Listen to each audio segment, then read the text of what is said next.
distortion mean for Amazon and its stock price? Here to weigh in, Big Eyed Wish founder in Wishingrad and trader Stephen Guilfoyle is in studio with us. Great to have you in studio, Sarge. Oh, I'm glad to be here. Thank you. Amazon's down $33 right now. Maybe it's down a little bit more during the session.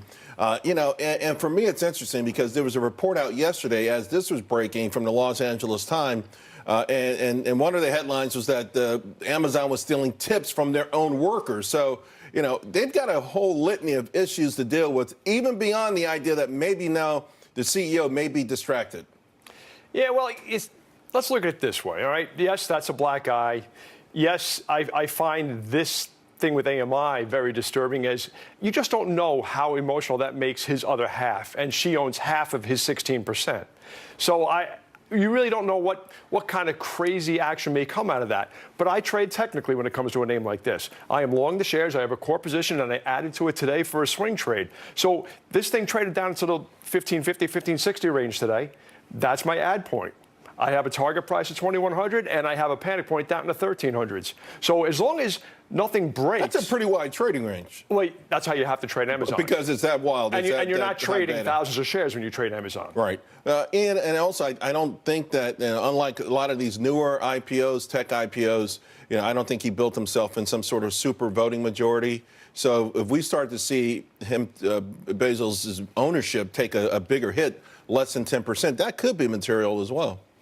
Yeah, I think that's a fair assessment, but I think the sentiment around Amazon is actually extremely positive. Amazon, by making the consumer the core, basically they said we're going to make everything incredibly convenient. People love Amazon.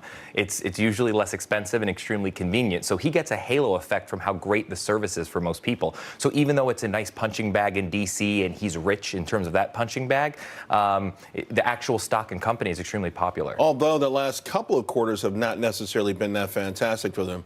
The stock is not on autopilot anymore. It's actually beginning to struggle. This last earnings report, it wasn't cloud. It was the idea that maybe brick and mortar is starting to get hip to the game and might be slowing down their growth in their core business. I think you saw a huge onslaught of advertising from their competitors, and they were just flooding the airwaves trying to almost buy their sales in a way. Amazon is set up in such a ridiculously, incredibly future-forward way that I think they still have the long game. And it's a cloud play, no matter what. AWS is where you need to be if you're an investor. Microsoft Azure is where you need to be. Maybe Google a little. Is there enough room for all of them right now? Because it feels like over the last couple of quarters, Amazon's cloud business has gained momentum, more momentum than Amazon. Microsoft's cloud business more than Amazon. And that's been one of the things, because if it is a cloud play, can it be the number 2 cloud play? Well, sure.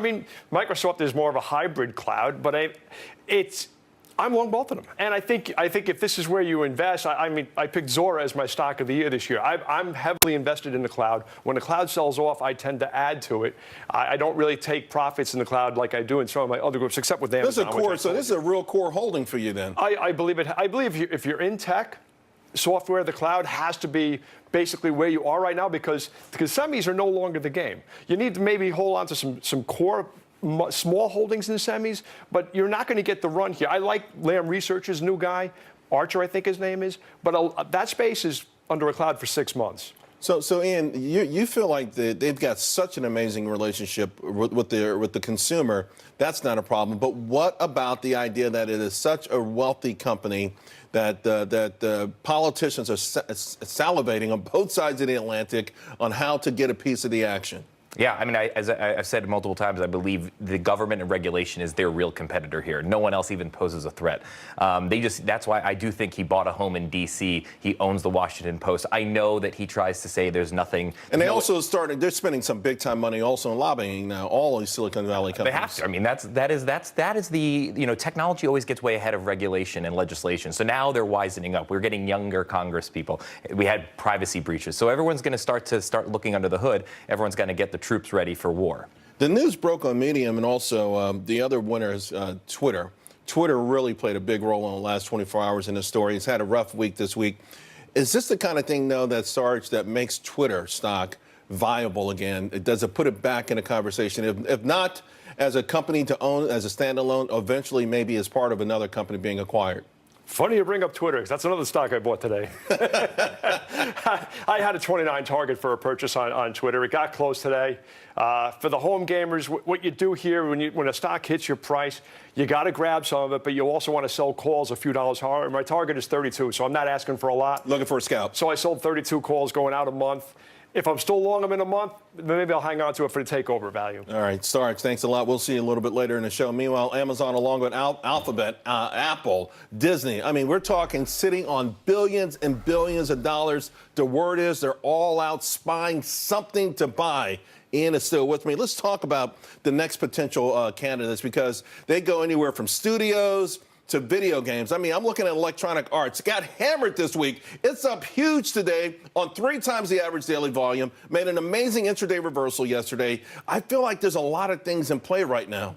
Yeah, I think that's fair. I think the biggest concern they're going to have is that they don't want to keep flagging Washington. As all this consolidation happens, it just adds to the story of you're getting too big. But there's going to here. be consolidation, Absolutely. right? Netflix is spending billions and billions of dollars for content. Disney's got Disney Plus.